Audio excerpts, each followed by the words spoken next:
Selamat pagi Bapak Ibu Saudara yang dikasihi Tuhan. Kita bersyukur pagi ini kita boleh bersama-sama bertemu kembali di dalam ibadah online GKA Immanuel Malang. Kita bersyukur Tuhan menyertai kita, memimpin kita untuk bisa bersama-sama berkumpul beribadah. Mari sekarang kita menyiapkan hati kita masuk dalam saat teduh.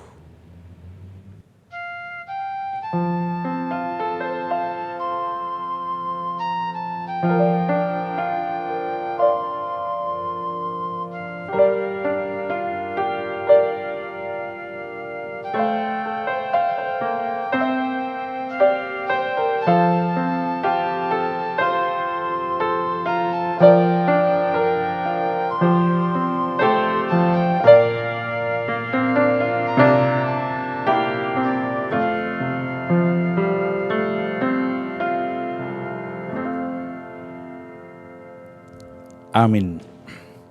Mari saudara-saudara kita bangkit berdiri bersama-sama. Kita akan memulai ibadah kita dengan mendengarkan panggilan ibadah yang terdapat dalam Mazmur 84 ayat 5. Berbahagialah orang-orang yang diam di rumahmu, yang terus-menerus memuji Engkau.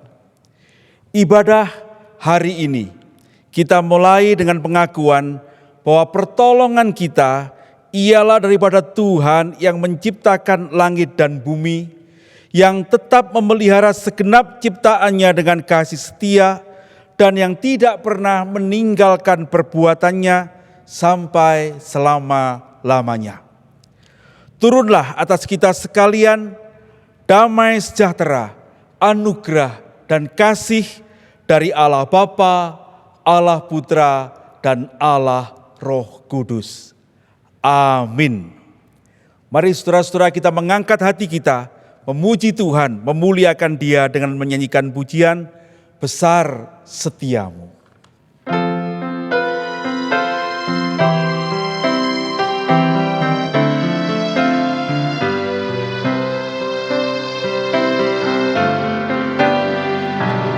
Besar setiamu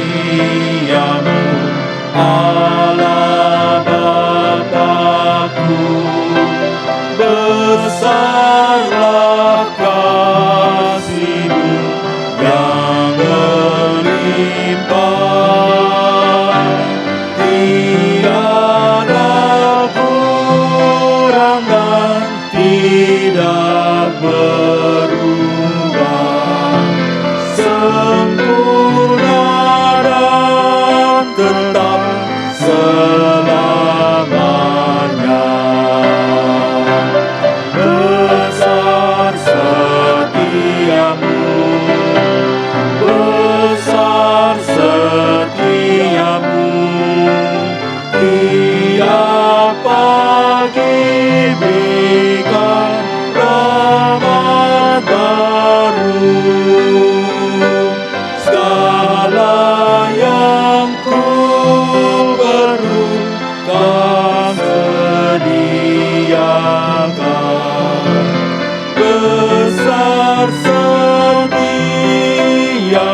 besar setiamu. Besar setiamu, besar setiamu, tiap pagi berikan rahmat baru. Segala yang ku perlu kau sediakan. Besar setiamu kepadaku.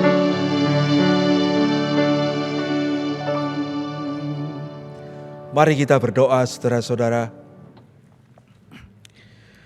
Tuhan, sungguh besar kasih setiamu kepada kami. Di dalam pergumulan-pergumulan kami tidak pernah kami Engkau tinggalkan. Engkau selalu beserta, Engkau selalu menjaga.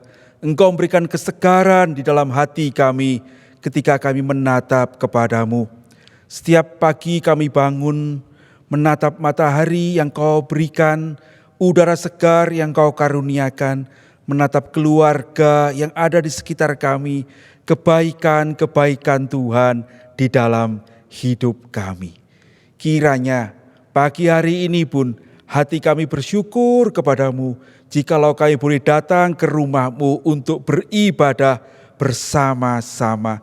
Sebab kami tahu, ya Tuhan, sesungguhnya lah semua itu adalah berkat kasih karunia Tuhan.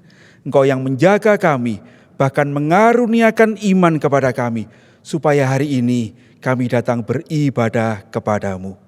Ya Tuhan, kiranya ingatan kami akan kekasih karunia-Mu, ingatan kami akan kebesaran anugerah-Mu, membuat kami mempunyai sukacita kembali, menghadapi pergumulan-pergumulan kami, menghadapi tantangan-tantangan hidup kami.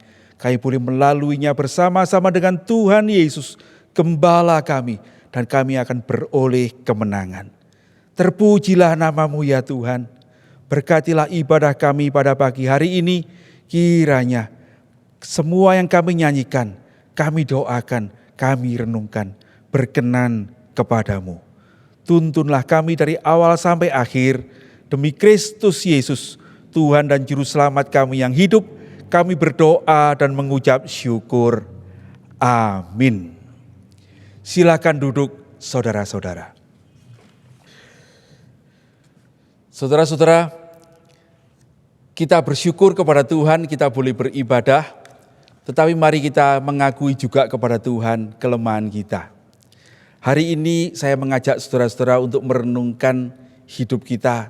Apakah kita sudah menjadi beban, membawa kesukaran pada orang-orang yang mestinya kita kasihi, keluarga kita, sahabat kita, teman kita.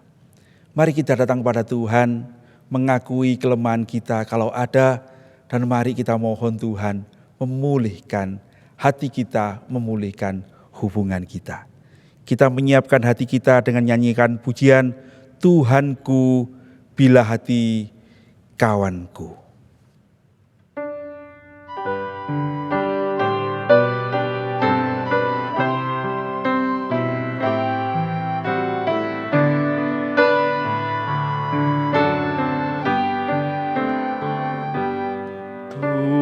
Tuhanku bila hati kawanku terluka oleh tingkah ujarku dan kehendakku jadi panduku, ampunilah.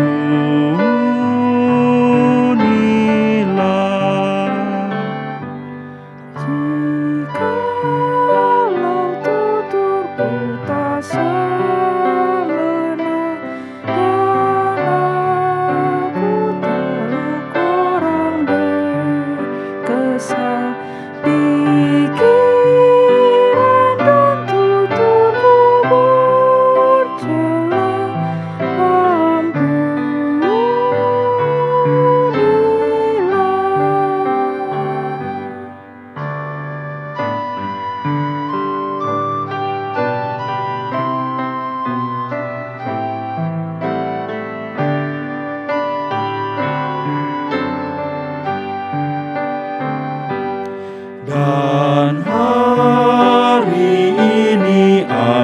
bersembah serta padamu Bapa berserah. Berikan daku kasih-Mu mesra. Amin.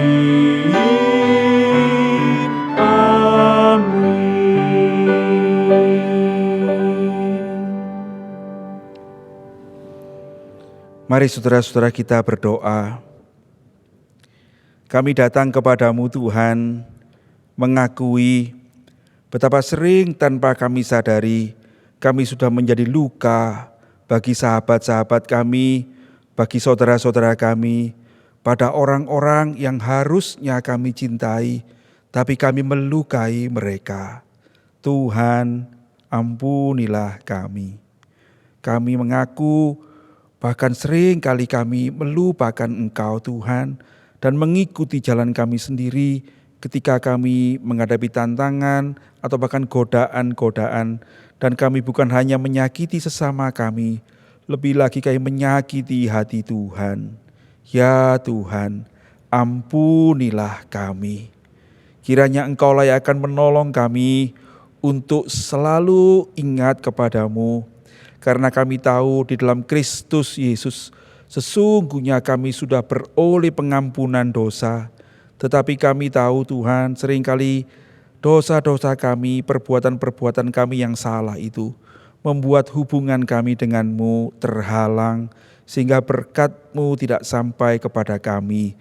Karena itu Tuhan, ampunilah kami, kuduskanlah kami, layakkanlah kami, supaya kami sekali lagi boleh datang ke hadirat-Mu, menemukan kasih-Mu, menemukan hati-Mu, menemukan berkat dan tuntunan-Mu untuk berjalan ke depan. Tuhan, tuntunlah kami di jalan-Mu. Kami bersyukur di dalam Kristus Yesus, Tuhan dan Juru Selamat kami yang hidup, kami pasti beroleh pengampunan ini. Terpujilah nama Tuhan. Haleluya, amin. Berita anugerah akan saya bacakan dari Roma pasal 5 ayat 1, begini firman Tuhan. Sebab itu kita yang dibenarkan karena iman, kita hidup dalam damai sejahtera dengan Allah oleh karena Tuhan kita, Yesus Kristus. Puji Tuhan. Kiranya kita sekalian saudara-saudara selalu dekat kepada Tuhan dengan iman kita dan hidup di dalam tuntunannya. Sekarang marilah kita bersama-sama membacakan petunjuk hidup baru yang terambil dari Roma 14 ayat ke-19. Sebab itu marilah kita mengejar apa yang mendatangkan damai sejahtera dan yang berguna untuk saling membangun. Berbahagialah kita sekalian yang selalu berjalan dalam tuntunan firman Tuhan, membawa damai sejahtera dan menjadi orang-orang yang membangun, bukan menghancurkan saudara-saudara kita. Terpujilah Tuhan. Mari sekarang kita bersama-sama dengan gereja Tuhan dari segala abad dan tempat, kita bangkit berdiri, kita akan mengucapkan pengakuan iman kita, pengakuan iman rasuli. Demikian. Aku percaya kepada Allah, Bapa yang Maha Kuasa, Khalik langit dan bumi, dan kepada Yesus Kristus, Anak-Nya yang tunggal, Tuhan kita, yang dikandung dari Roh Kudus, lahir dari anak darah Maria, yang menderita sengsara di bawah pemerintahan Pontius Pilatus, disalibkan, mati dan dikuburkan, turun ke dalam kerajaan maut. Pada hari yang ketiga, bangkit pula dari antara orang mati, naik ke sorga, duduk di sebelah kanan Allah, Bapa yang Maha Kuasa. Dan dari sana Ia akan datang untuk menghakimi orang yang hidup dan yang mati. Aku percaya kepada Roh Kudus, gereja yang kudus dan am, persekutuan orang kudus, pengampunan dosa, kebangkitan tubuh, dan hidup yang kekal. Amin. Silakan duduk saudara-saudara. Firman Tuhan pada pagi hari ini akan disampaikan oleh penginjil Daniel Iroth. Mari kita menyiapkan hati kita bersama-sama untuk menyambut firman Tuhan dengan pujian "Berikan ku hati".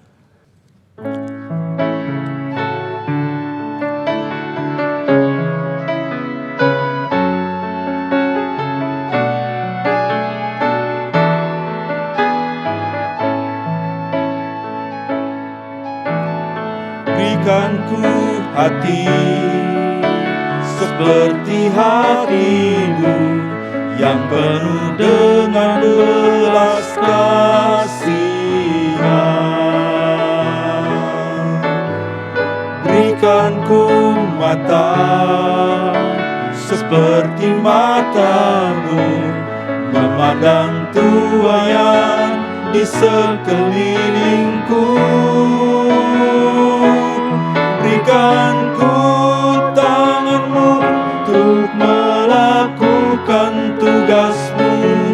Berikan ku kakimu melangkah dalam rencanamu. Berikan ku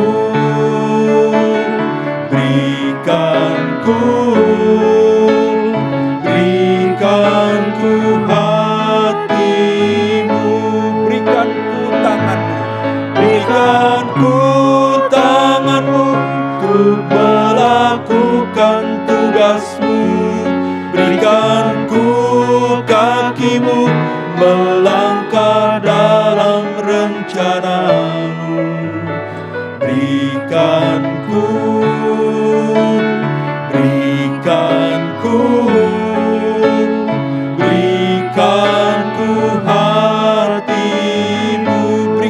ku hatimu. Berikan ku hatimu. Berikan ku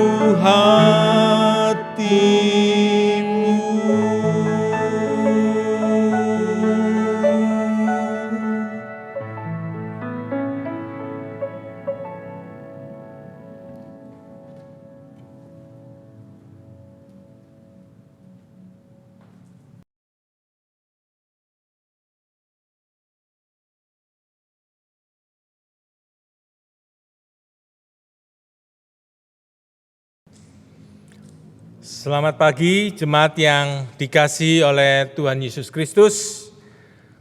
Shalom.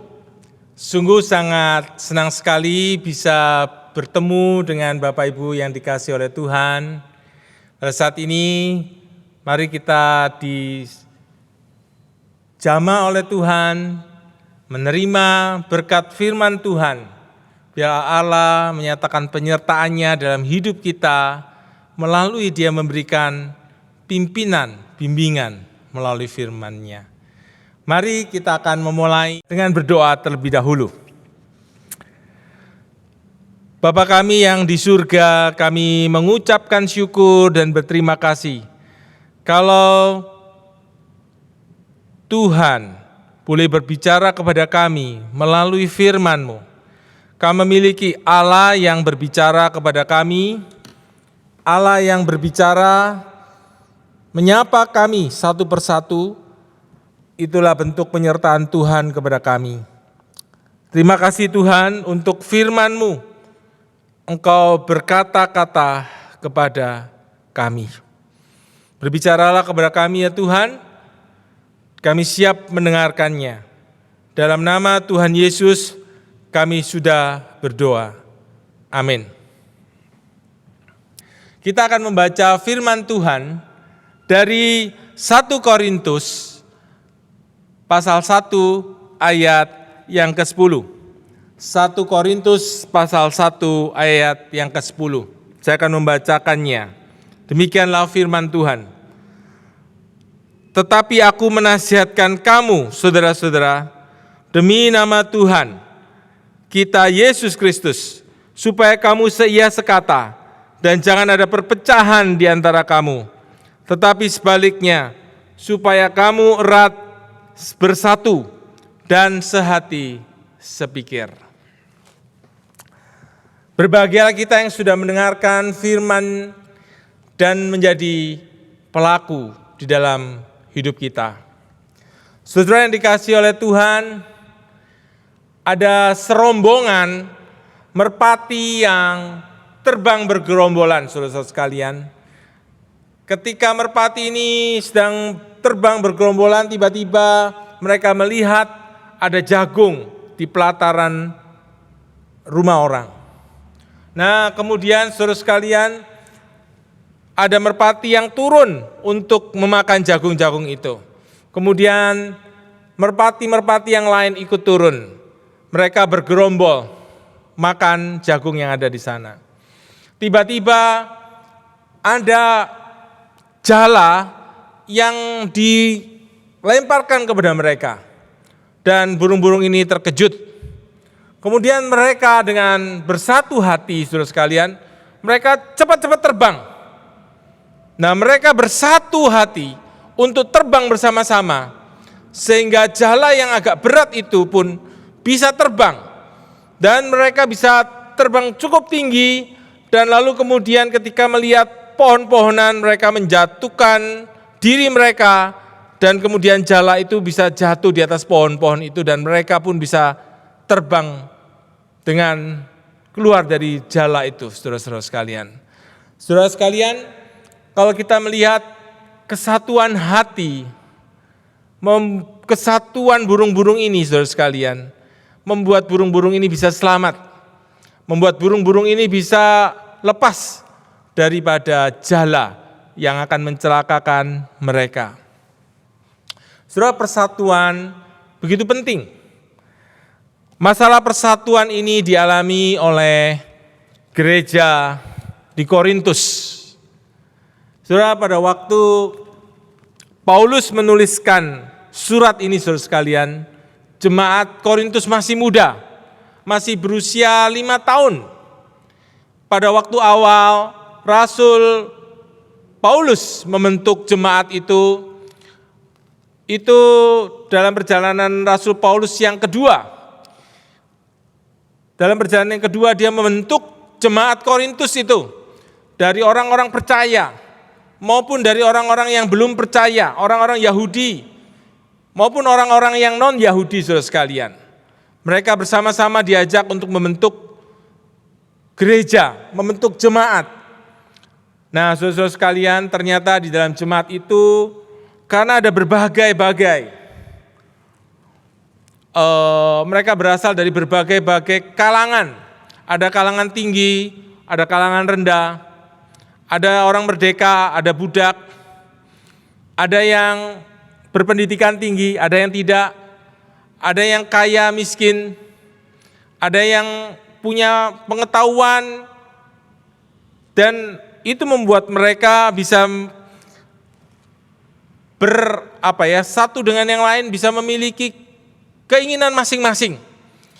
Nah, ternyata saudara sekalian, dalam perjalanan waktu setelah 5 tahun, mereka itu memiliki kelompok masing-masing.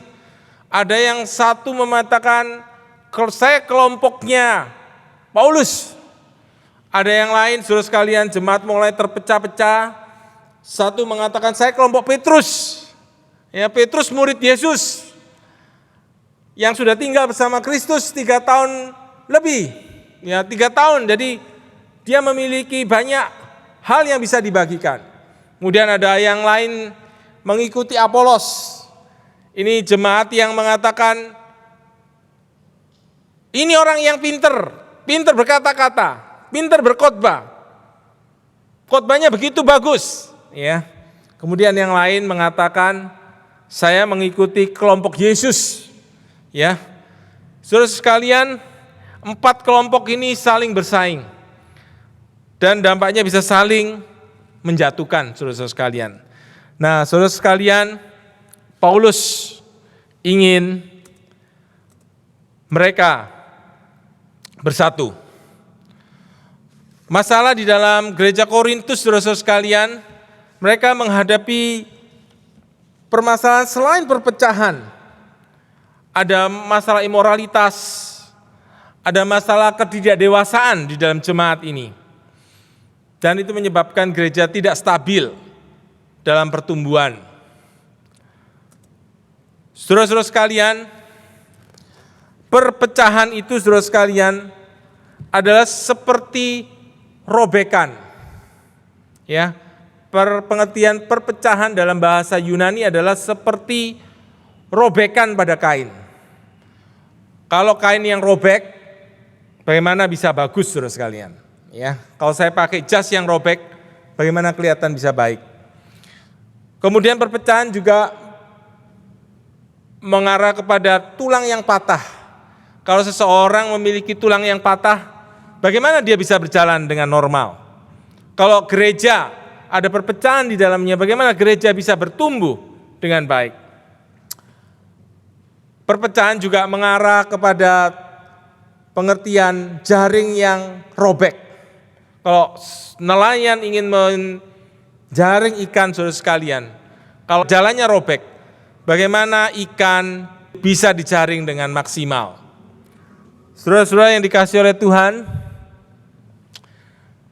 mari kita bersatu sebagai jemaat Tuhan, supaya orang boleh mengenal Kristus.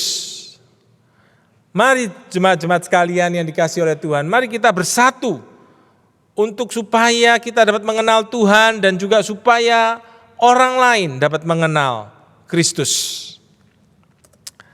Saudara, karena itu Rasul Paulus menasihatkan di dalam 1 Korintus 1 ayat 10, demi nama Tuhan Yesus, untuk Tuhan, mari kita ini seia sekata. Jangan ada perpecahan di antara kita orang Kristen, di antara kita jemaat Tuhan. Tetapi sebaliknya mari kita erat bersatu, sehati, sepikir, supaya Kristus saudara sekalian dikenal oleh banyak orang. Supaya gereja kita ini menarik orang datang.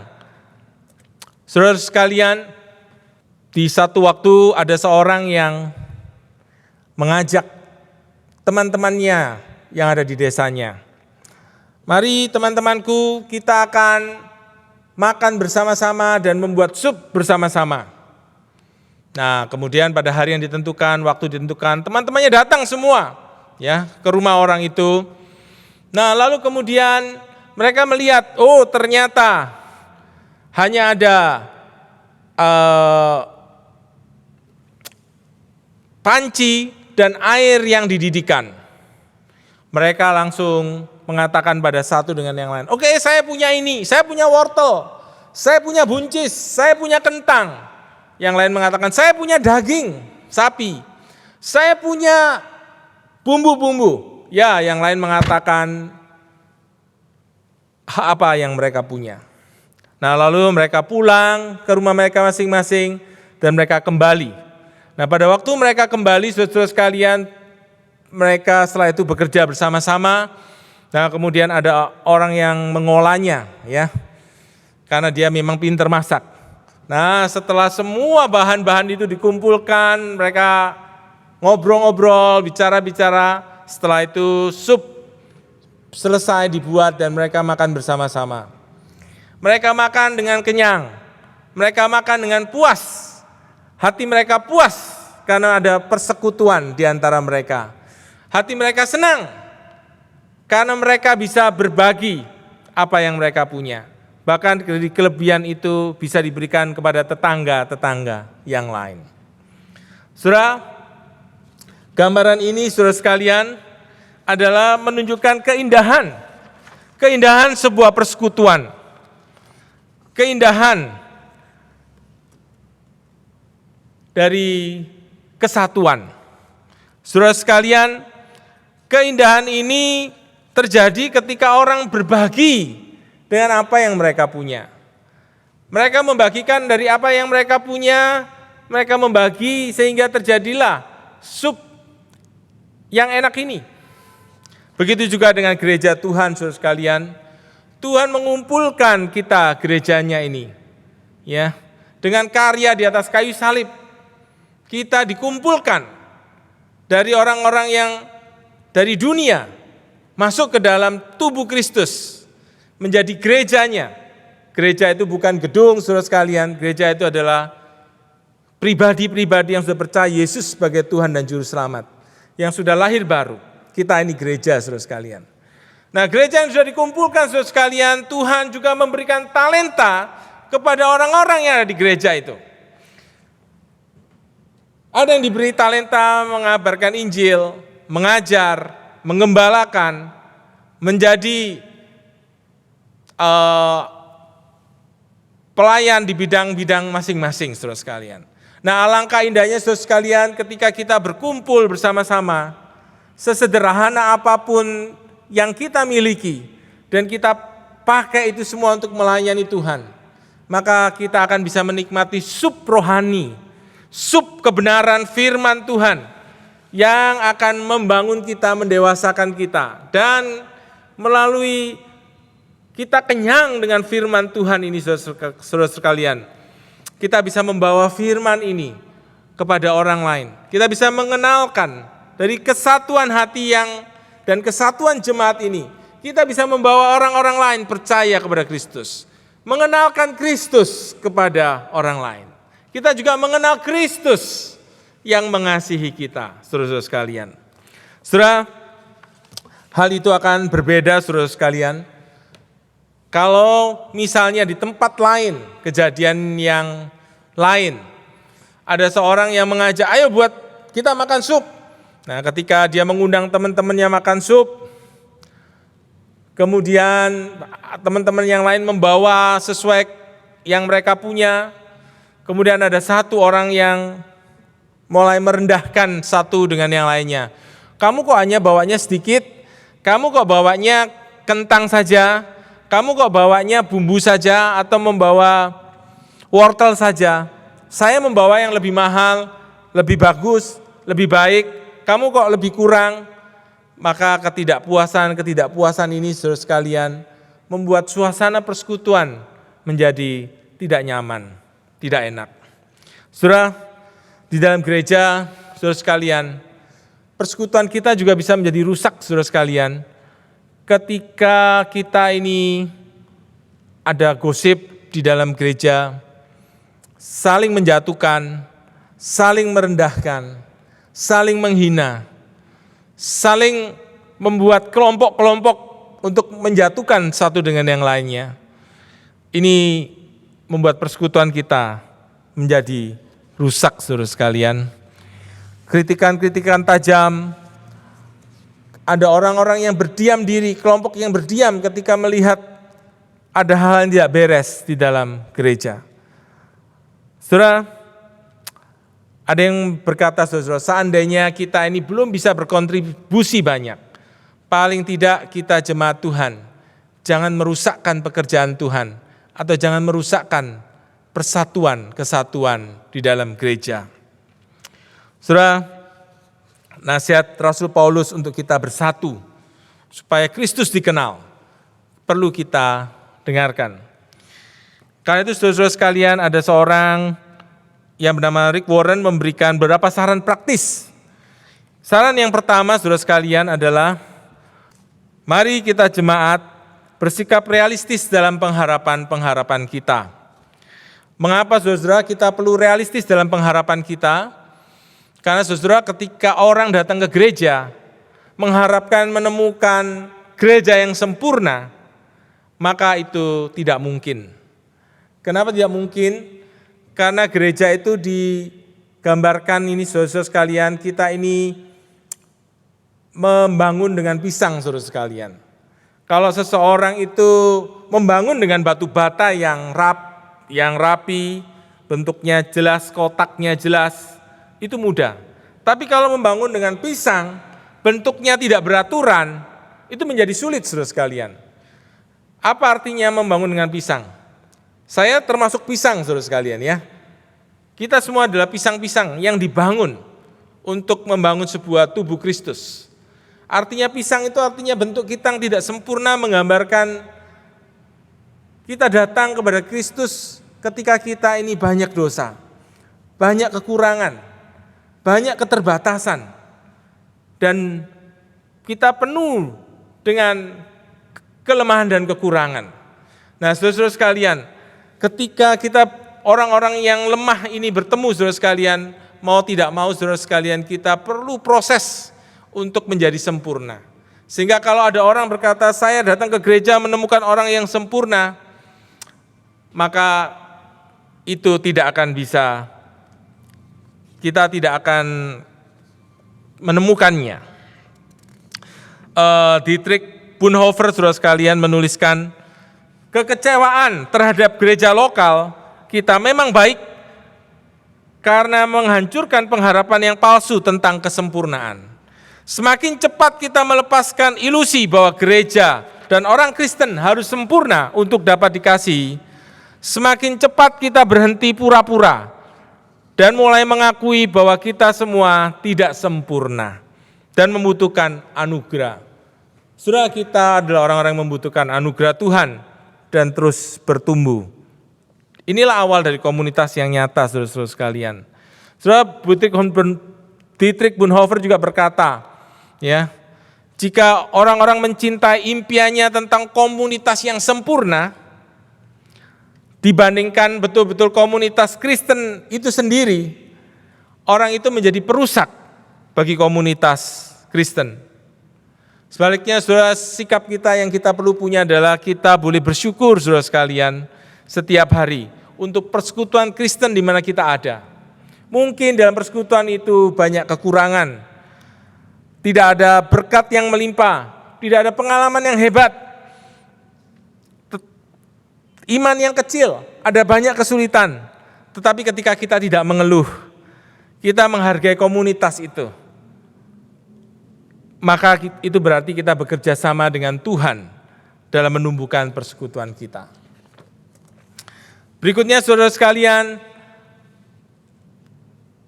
saran yang berikutnya yang diberikan kepada kita untuk supaya gereja bersatu adalah, mari kita memilih untuk memberikan dorongan semangat dan bukan mengkritik. Kenapa, saudara sekalian, kita penting sekali memberikan dorongan semangat? Karena orang lebih dimotivasi, saudara sekalian, ketika diberikan kata-kata dorongan. Orang termotivasi untuk melayani, untuk bertumbuh, untuk menjadi lebih baik ketika diberikan kata-kata dorongan. Anak-anak kita akan termotivasi lebih baik untuk mereka belajar dan menjadi baik kalau mereka diberikan kata-kata pujian, penghargaan, pengakuan. Tapi sedangkan kritik yang tajam, saudara sekalian, itu hanya menggambarkan siapa diri kita, ya, diri kita yang tidak aman. Kita tidak aman dengan kemampuan kita, lalu kita mengkritik. Kritik membuat kita rusak relasi dengan Tuhan. Membuat kita juga merusak persekutuan yang ada, saudara sekalian. Saudara, kalau saudara mengerti bahwa kritik itu, ya, sangat merugikan. Alkitab menyebutkan, saudara-saudara sekalian, iblis adalah pendakwa saudara-saudara kita seiman. Sehingga kalau kita ini menyalahkan, mengeluh, mengkritik anggota keluarga Allah yang lain, itu kita sedang mengerjakan pekerjaan iblis, saudara sekalian. Kita tertipu, kita pikir kita lakukan yang baik, tapi ternyata kita sedang melakukan pekerjaannya. Saudara, musuh yang terbesar itu adalah bukan sesama kita, bukan orang percaya yang bersama-sama kita, tetapi musuh yang terbesar adalah iblis. Mari, saudara, kita memakai energi yang kita miliki untuk membangun hidup rukun, bukan malah menguras energi orang dengan sikap kita yang mencari-cari kesalahan. Saudara, berikutnya adalah mari kita menolak untuk mendengarkan gosip. Saudara, sikap ini penting untuk kita, untuk gereja bisa bersatu. Mari kita menolak mendengarkan gosip. Gosip itu apa, saudara sekalian? Gosip itu adalah mengakui dosa orang lain. Daripada kita mengakui dosa orang lain, saudara sekalian, lebih baik kita mengakui dosa diri kita sendiri dan kita disembuhkan dan kita menjadi lebih baik. Saudara, mendengarkan gosip juga sama merusaknya dengan orang yang memberitakan gosip. Mendengarkan gosip itu seperti menerima barang curian. Ya. Itu sama-sama kriminalitas. Pembuat gosip dengan penerima gosip. Saudara, ketika orang bergosip kepada orang lain dan kita mendengarkan dia, suatu saat dia juga akan menggosipkan kita. Ya, karena itu orang yang suka bergosip adalah orang-orang yang tidak bisa dipercaya. Mari saudara-saudara sekalian, kita ini menolak gosip. Ada perkataan lain bahwa kawanan domba Allah itu mengalami luka-luka yang terbesar. Biasanya bukan disebabkan oleh serigala, tetapi oleh sesama domba. Karena itu saudara-saudara, kita tidak ingin saudara-saudara kita menjadi orang yang melukai saudara-saudara kita seiman. Mereka tubuh Kristus. Kalau kita melukainya, kita melukai Kristus itu sendiri. Kita perlu saudara-saudara menghindari orang-orang yang suka bergosip. Mereka adalah orang-orang Kristen kanibal yang menghancurkan persekutuan. Cara tercepat untuk mengakhiri konflik adalah menuntut orang-orang yang bergosip itu. Kita bisa tanya kepada orang-orang yang suka bergosip, dari mana asalnya? Apa sudah tahu kebenarannya? Apa sudah berbicara langsung? Mengapa tidak langsung berbicara kepada orangnya? Saya tahu ini tidak mudah saudara sekalian, tapi kita berusaha bersama-sama untuk belajar tidak mendengarkan gosip. Salomo berkata, bila kayu habis, padamlah api. Apabila pemfitnah tidak ada, redalah pertengkaran. Berikutnya saudara, yang usulan yang diberikan oleh Rick Warren yang terakhir itu adalah, saya yang ambil adalah praktikkan cara Tuhan untuk menyelesaikan konflik. Saudara, dalam jemaat konflik bisa terjadi. Bagaimana kita menyelesaikan konflik, saudara-saudara, itu yang paling penting.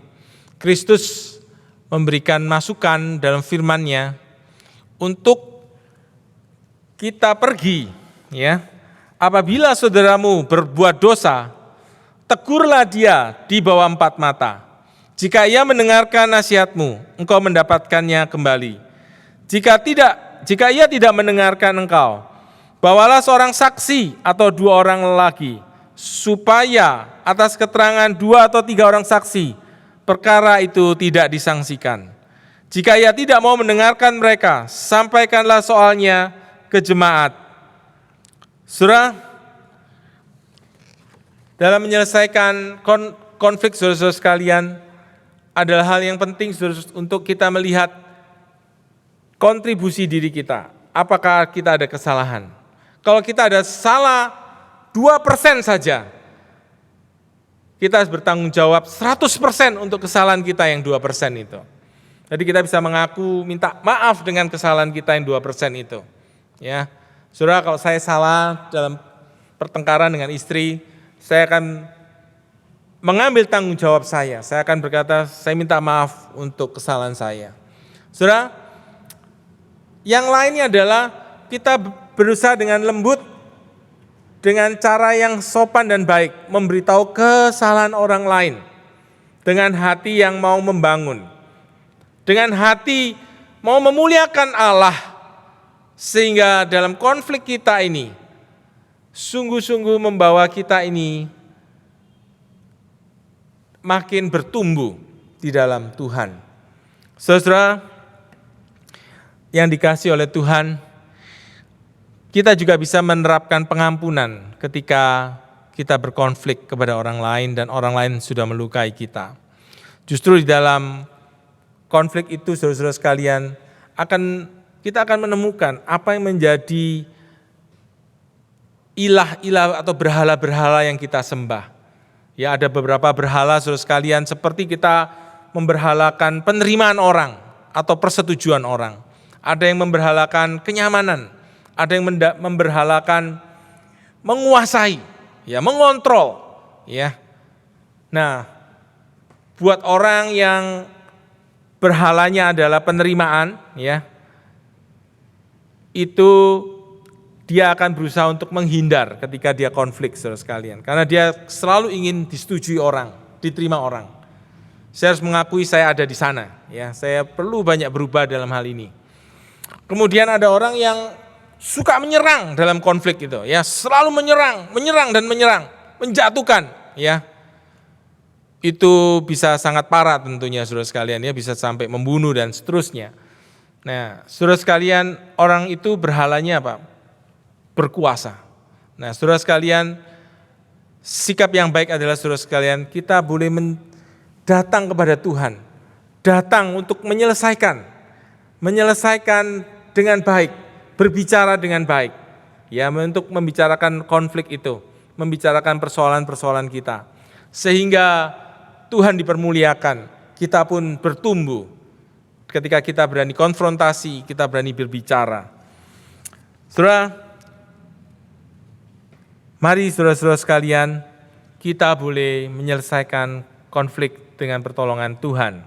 Saudara, saya ingin menutupnya dengan sebuah kisah, saudara, di dalam kita bersatu ini. Dengan kisah kejadian yang terjadi di Perang Dunia yang kedua. Waktu itu tentara sekutu Prancis, Inggris dan sekutu, mereka terjebak di wilayah Jerman. Ya, waktu itu mereka berada di Dunkirk, sepanjang laut di Dunkirk itu, ya. Nah, mereka ada cukup banyak, saudara-saudara sekalian, ya, 300.000 lebih mereka ada di sana. Dan mereka di dalam kondisi diserang oleh tentara Jerman dan mereka akan mati, mereka akan kalah. Tinggal berapa waktu yang singkat saja untuk mereka bisa bertahan. Kemudian Jenderal Eisenhower dan para petinggi yang di sana memutuskan untuk menyelamatkan orang-orang Inggris, tentara sekutu itu. Lalu mereka membuat operasi Dinamo namanya. Lalu kemudian mereka mengirimkan, saudara-saudara sekalian, ya, dalam proses yang sulit, panjang dan banyak tantangan. Mereka mengirimkan kapal-kapal, ya, kapal besar. Dia menggerakkan kapal-kapal kecil untuk ikut. Nah, rakyat-rakyat yang mendengarkan itu, mereka ingin tentara Inggris itu diselamatkan. Mereka semua bergerak, saudara sekalian. Mereka semua mulai dari segala macam kapal, kapal ikan, kapal kecil, kapal pesiar, kapal apapun yang mereka miliki, digerakkan semua untuk pergi dari Inggris ke wilayah Jerman, ke Dunkirk itu. Karena memang, saudara sekalian, kapal-kapal besar tidak bisa masuk, karena di situ lautnya itu tidak memungkinkan kapal besar bisa menuju ke daratan, sehingga mereka dibantu kapal-kapal kecil. Ada yang kapal yang terbalik, ada kapal yang sangat sulit, ya, mereka mengalami serangan dari tentara Jerman. Rencananya mereka hanya menyelamatkan 45.000, saudara sekalian, 45.000 orang saja. Tetapi karena kerjasama rakyat, kerjasama orang-orang yang mengasihi tentara-tentara Jerman ini, tentara-tentara Inggris ini, pasukan sekutu ini, akhirnya bisa menyelamatkan 330.000 orang lebih, saudara sekalian. 330.000 orang lebih bisa diselamatkan dari yang tadi rencananya hanya 45.000 orang saja. Saudara, itu terjadi kenapa, saudara sekalian? Itu terjadi karena kesatuan hati, kesatuan, kerjasama yang kuat, ya, hati yang bersatu menyelamatkan banyak orang, dan itu membawa semangat untuk negara Inggris berperang dan memenangkan perang dunia pada waktu itu. Saudara, bagaimana dengan gereja Tuhan, saudara sekalian? Apakah kita punya hati menyelamatkan keluarga kita, menyelamatkan orang-orang di sekitar kita, menyelamatkan orang-orang yang kita kasihi, yang belum mengenal Kristus, yang akan binasa di dalam neraka kalau mereka tidak mendapatkan pengampunan Kristus, saudara sekalian? Maukah saudara untuk supaya saudara sungguh-sungguh mengenal Tuhan dan membuat Tuhan Yesus dikenal oleh banyak orang? Saudara bersatu, saudara punya hati yang sehati sepikir, mau bersatu, satu hati untuk meninggikan Kristus. Tidak membuat perpecahan di dalam gereja. Maukah saudara bersatu hati untuk mengenalkan Kristus sebagai Tuhan dan Juru Selamat? Mari kita berdoa.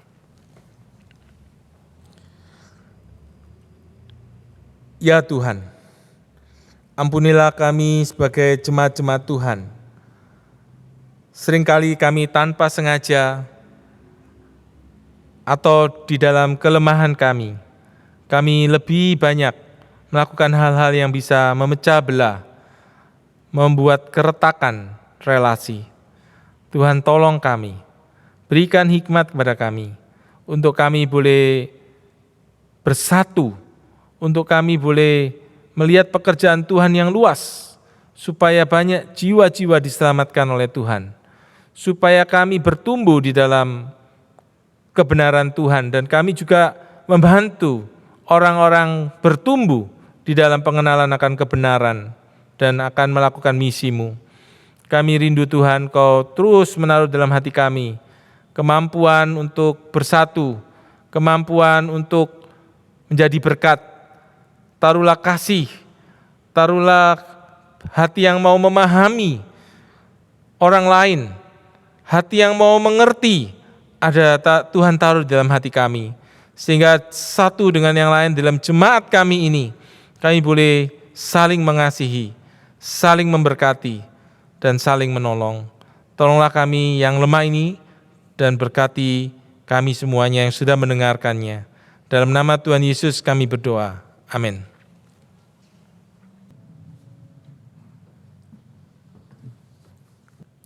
Saudara-saudara, kita bersyukur untuk firman Tuhan yang sudah kita dengar bersama-sama, yang menasihati kita bagaimana kita harus hidup sebagai orang-orang percaya di dalam terang jalannya. Mari sekarang kita menyanyikan pujian respon, ku sembahkan hidupku, supaya ini menjadi tekad kita untuk membuat firman itu menjadi hidup di dalam hidup kita.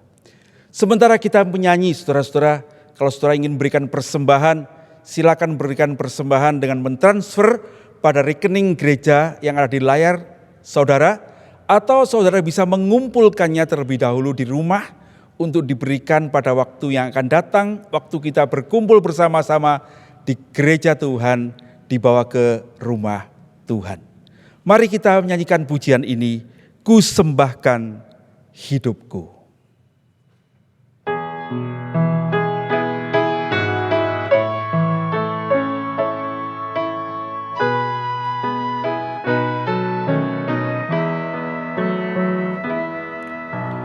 Ku sembahkan hidupku, segenapnya bagimu. Ku sembahkan waktuku, untuk muliakan namamu. Ku sembahkan tanganku, dipakai dan diutus.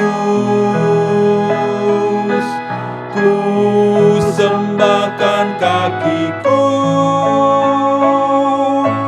seturut kehendak-Mu. Ku sembahkan bibirku, memuji-Mu tak putus. Ku sembahkan suaraku, untuk beritakan Injil-Mu. Ku sembahkan milikku, seluruhnya padamu. Ku sembahkan bakatku,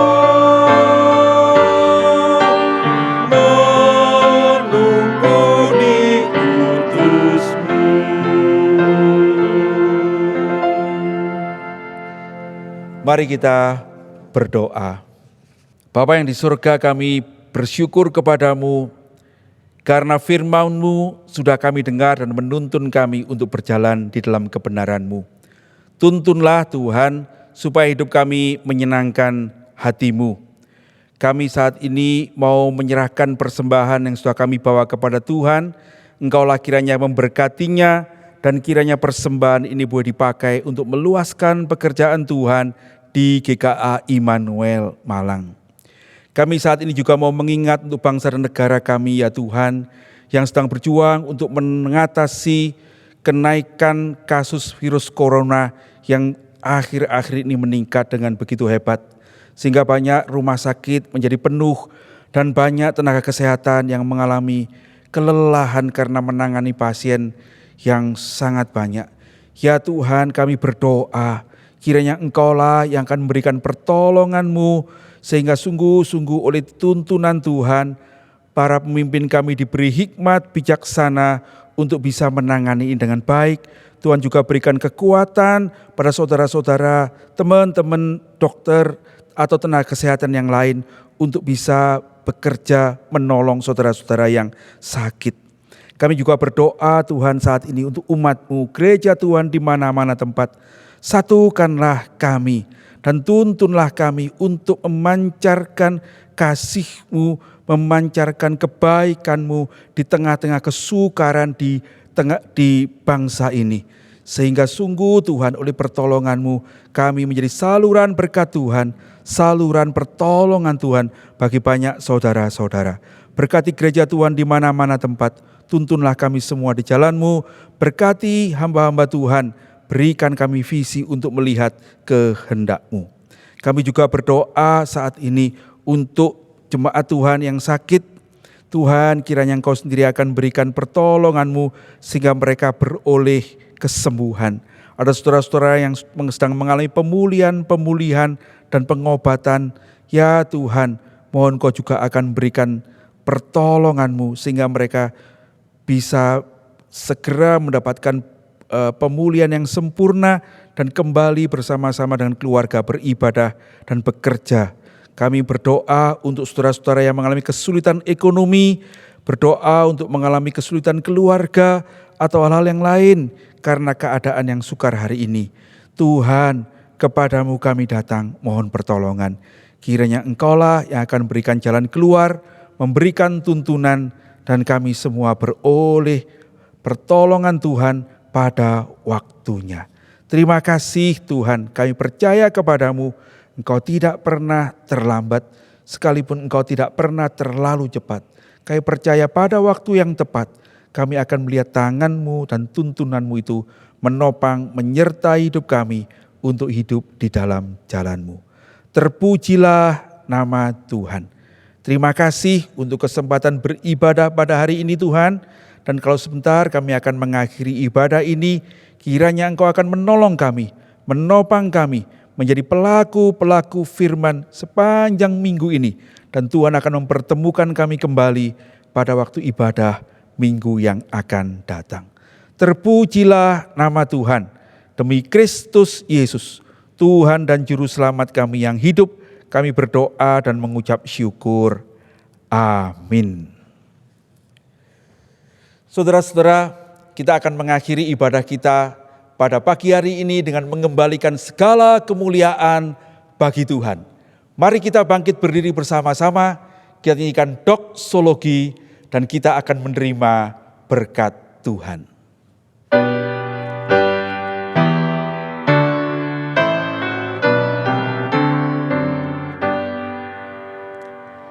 Puji Allah Bapa Putra, puji Allah Roh Kudus, ketiganya yang esa.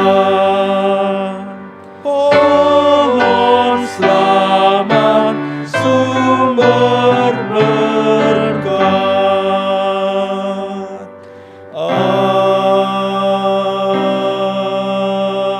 Amin.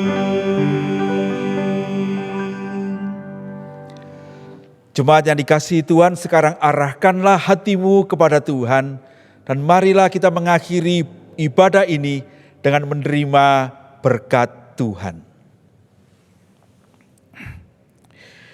Kiranya kasih karunia, damai sejahtera, pimpinan dan tuntunan dari Allah Bapa, Putra dan Roh Kudus menyertai saudara-saudara sekalian, hidup memuliakan Tuhan, hidup menjadi berkat bagi sesamamu, menemukan sukacitamu di dalam mengikut Dia bersama-sama dengan saudara-saudara seiman yang lain di dalam satu tubuh Kristus dari sekarang ini sampai selama-lamanya. Amin.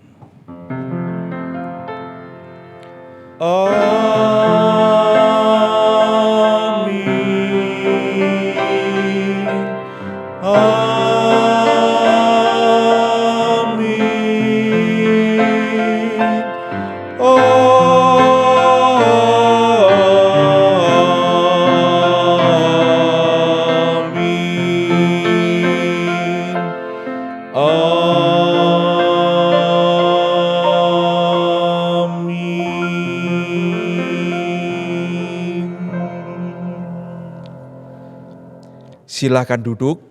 Saat teduh kebaktian selesai, Tuhan memberkati saudara-saudara.